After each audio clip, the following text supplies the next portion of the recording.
우리가 동아시아 국가들의 경제 성장을 살펴보면 그 소위 네 마리의 기러기 또는 이제 기러기 편대라고 우리가 동아시아 국가들을 불렀었는데요. 55년부터 90년대까지 경제 성장을 이루던 아시아 국가들을 우리가 이 기러기 편대라고 불렸었습니다. 당시에 일본이 가장 선두에 서 있었고, 일본 다음으로 아시아의 네 마리 용이라고 불리우는 한국, 싱가포르, 홍콩, 대만이 그 뒤를 이었습니다. 그리고 홍콩의 경제 성장은 1960년대에 또 특히 발전을 했는데, 이 동아시아의 네 마리 소룡이라고 불리우던 네 개의 아시아 국가들이 1961년부터 2000년대까지 엄청난 경제적인 성장을 했습니다. 그리고 중국은 경제 성장을 급격하게 발전하기 시작한 것이 이제 1978년 이후에 그러한 여러 가지 개혁을 통해서 노력을 시작을 하게 되었습니다.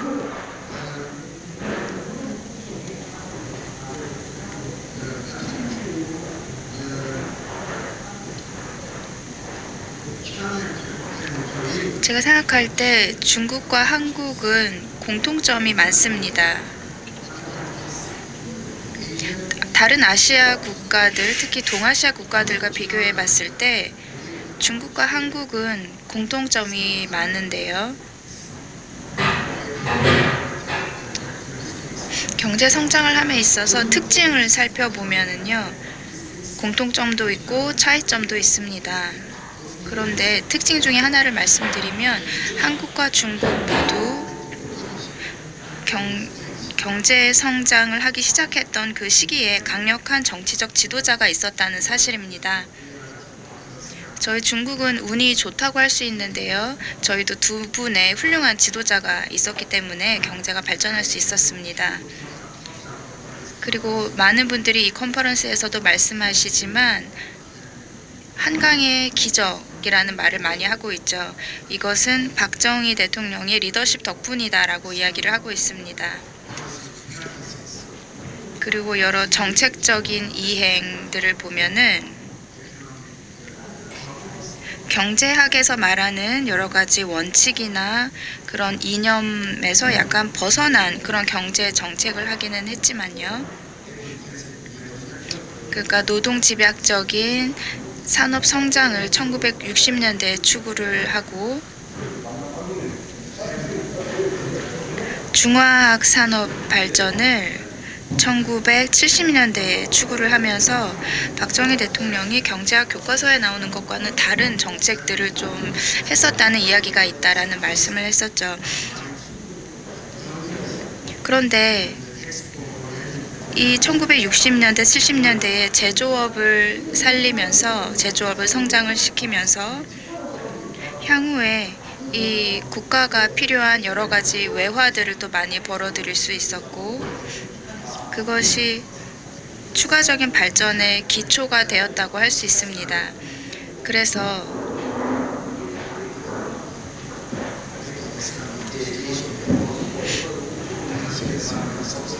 어떻게 보면은 여러 가지 경제적인 지원이나 정책적인 측면에서 볼 때 비판할 점이 하나 둘 이렇게 있을 수는 있지만, 전반적인 경제 발전의 과정을 살펴보면은 부작용이 없을 수는 없습니다. 여러 가지 부작용이 있긴 했겠지만 전반적인 경제 성장과 그 성과를 봤을 때 분명히 박정희 대통령의 정책들이 도움이 되었다라고 할 수 있습니다. 그리고 또 박정희 대통령은 새마을 운동을 시작하셨죠. 이 교수님께서 이 부분에 대해서도 말씀을 하셨는데, 이 새마을 운동을 통해서 한국 정부는 한국의 지방에 있는 지역들에게 아주 좋은 인프라를 마련해 주었다고 할 수 있습니다. 그래서 기존의 농업에 의존하던 그런 지방 도시나 아니면 이제 시골 지역에서 더 나은 인프라와 기술을 활용해서 삶이 나아질 수 있도록 해줬다고 할 수 있습니다. 그리고 박정희 대통령은 부정부패와 싸운 분이라고 할 수 있습니다. 여러 가지 조치를 취해서 부정부패와 싸웠다라고 할 수 있고요. 제가 이거를 시간상 다 자세히 말씀드릴 수는 없지만요.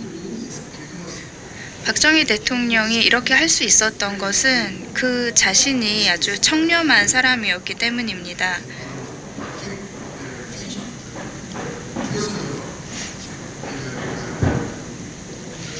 그래서 이러한 청렴성도 박정희 대통령의 지도자로서의 그런 매력 중에 하나라고 생각을 하고요.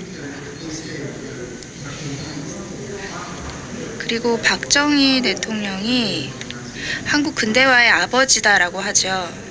이것은 정말 사실이다, 맞다고 생각을 합니다. 한국의 많은 산업들과 기업들이 박정희 대통령이 재임하던 시기에 탄생을 했고 성장을 했습니다. 그리고 제가 중국의 등소평 등을 포함해서 이제 중국에서 어떤 지도자를 통해서 어떤 경제적 발전이 있었는지 말씀을 드리면은요. 중국의 경우에는 아시아 국가들 중에서는 경제 발전을 위한 노력을 좀 후반에 느리게 시작을 했지만 저희가 큰 경제적인 성장을 이루었습니다. 중국의 경우에는 1978년에 개혁을 시작을 했습니다. 그러니까 문화혁명 이후에 개혁이 시작이 되었고 또 20년 넘게 경제 계획을 세워서 실천을 해왔습니다.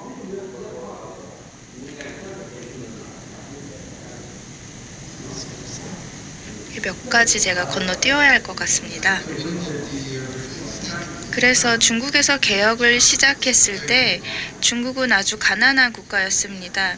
세계은행이 1978년 추산한 자료에 따르면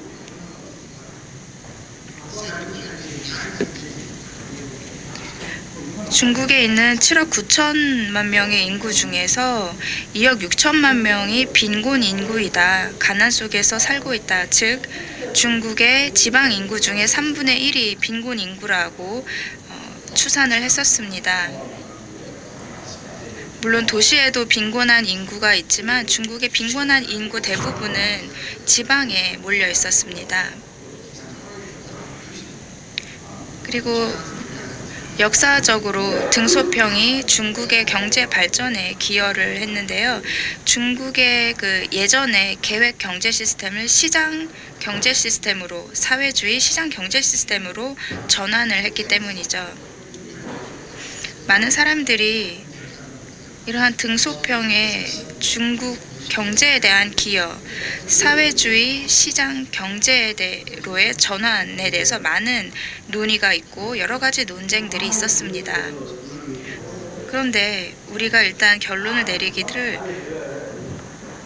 자본주의냐, 사회주의냐, 또는 시장 경제냐 이러한 이념에 대해서 너무 다투지 말자, 경제 발전을 위해서 함께 노력하자, 그렇게 결론을 내렸었습니다.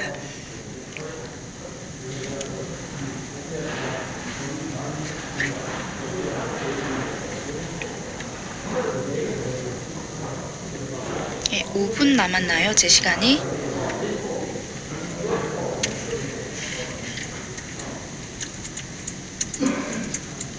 그리고 또 중국의 이야기를 하나 더 들려드리면, 네, 점진주의라는 것을 접목시켰다라는 것입니다. 네, 덩샤오핑께서 이런 발전 전략을 펼치셨는데요. 그렇게 하면서 일단은 먼저 성장을 할 수 있는 지역, 여기 집중하고, 그렇게 또 나중에 또 공동 번영을, 결국에는 공동 번영을 이끌기 위해서 노력을 했습니다. 그래서 예를 들어서 해외 투자 같은 경우에도 뭐 기업가 정신이 더 있는 곳에 한다라든지 훨씬 더 빠르게 효과를 낼 수 있는 곳에다가 집중했다라고 할 수 있겠습니다. 그리고 또 말씀드릴 것이 있다면 바로 개방입니다. 그래서 중국이 일단 중국 시장의 문을 열고 있습니다. 그러면서 해외 직접 투자를 유치하고 있습니다. 그래서 중국 같은 경우에는 FDI, 즉 해외 직접 투자의 목적지로서 가장 큰 개발도상국이라고 할 수 있습니다. 그래서 이런 투자를 통해서 새로운 투자 기술이 가능하고, 그리고 또한 기술적인 부분을 더 개선할 수 있다고 생각을 합니다. 중국의 제조에서도 기술을 발전시킬 수 있다고 생각합니다.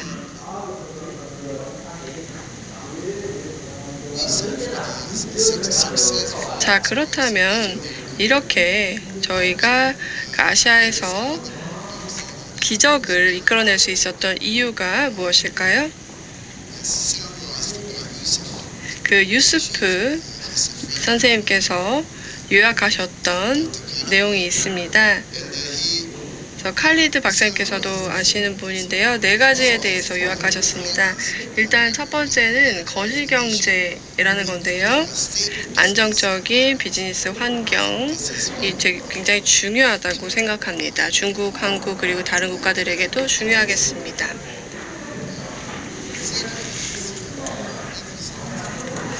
그 다음으로 두 번째는 그 관료 시스템의 발전에 대한 전략을 강조했다라는 것인데요. 그 다음에 세 번째,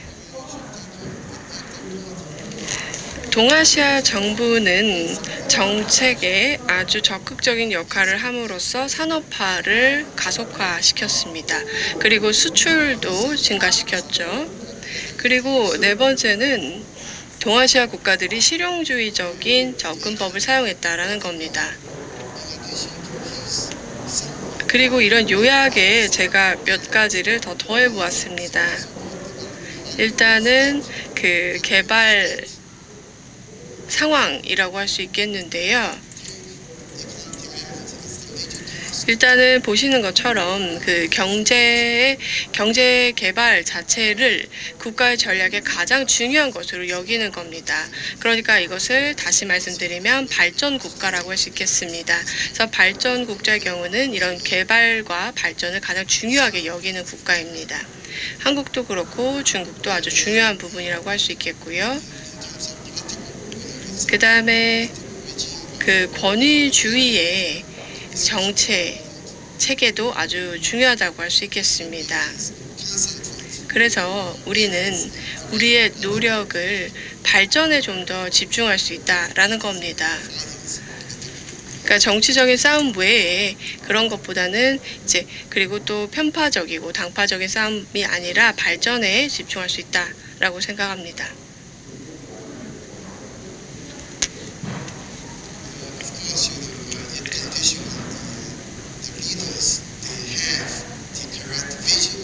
네, 그리고 리더들이 명확한 방향을 알아야 되고 비전을 알아야 된다고 말씀드렸습니다. 중국과 한국은 덩샤오핑과 박정희 대통령 덕분에 아주 운이 좋았다라고 생각을 합니다. 아주 명확하게 국가 발전의 방향을 보여주셨기 때문입니다. 그리고 미래 도전 과제도 있겠습니다. 그래서 이런 새로운 세계에서 어떻게 혁신을 통해서 경제를 개발시키고 그리고 더 평등한 성장을 이끌어 나가고 교육과 의료 시스템을 개혁하고 그리고 부패를 척결하고 그리고 우리가 사회에서 조화를 이룰 수 있을까? 이것이 중요합니다. 그리고 또한 고령화 문제도 있고요. 그리고 아마 한국, 일본, 중국이 아마 출산율이 가장 낮지 않을까 생각합니다.